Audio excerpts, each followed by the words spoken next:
IPL 2025 సీజన్లో Lucknow super giants captain Rishabh Pant 10 మ్యాచ్ల్లో 110 పరుగులు మాత్రమే చేశాడు. ఇందులో ఒక్క హాఫ్ సెంచరీ ఉంది. మిగిలిన 9 కేవలం 47 పరుగులు మాత్రమే చేయడం గమనార్హం. ఐపీఎల్ మెగా వేలంలో 27 కోట్లను సొంతం చేసుకున్న అతడు పేలవ ఫామ్ ను కొనసాగించడంపై తీవ్ర స్థాయిలో విమర్శలు వచ్చాయి. భారీ ప్రైజ్ ట్యాగ్ వలనే అతడు ఇబ్బందులు పడుతున్నాడనే వ్యాఖ్యలు వినిపించాయి. వాటికి లక్నో మెంటర్ జహీర్ ఖాన్ సమాధానం ఇచ్చారు.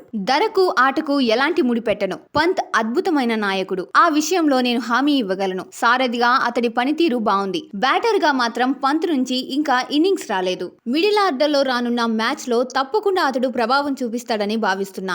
ఒక్కసారి క్లిక్ అయితే చాలు, అతడిని ఆపడం కష్టం. ప్రైస్ ట్యాగ్ తో ఒత్తిడిగా ఫీల్ అవుతున్నాడని అనుకోవడం లేదు. అతడిది అలాంటి వ్యక్తిత్వం కాదు. గత మ్యాచ్ లో ఏం జరిగిందో అది ముగిసిన పేజీ. తరువాత ఏం జరుగుతుందో ఎవరూ చెప్పలేరు. పంత్ చాలా ఆశావాద క్రికెటర్, సానుకూలంగా ఉండే వ్యక్తి. మా నుంచి ఎప్పుడు అతనికి మద్దతు దొరుకుతూనే ఉంటుంది అని జహీర్ వెల్లడించారు. మేం ఇప్పటి వరకు 10 మ్యాచ్లు ఆడాం. అందులో 5 గెలిచాం. ఇంకా 4 మ్యాచ్లు ఉన్నాయి. కనీసం 3 విజయం సాధిస్తే ప్లే ఆఫ్స్ కు చేరుకునేందుకు అవకాశం ఉంటుంది. దాంతో నెట్ రన్ రేట్ కీలకమని మాకు తెలుసు. టోర్నీ గెలవాలంటే మంచి క్రికెట్ ఆడాలి. తప్పకుండా మేం ఆ దిశగా అడుగులు వేస్తామని భావిస్తున్నాం. అలాంటి వాతావరణం ఇప్పటికే జట్టులో ఉంది అని వ్యాఖ్యానించాడు.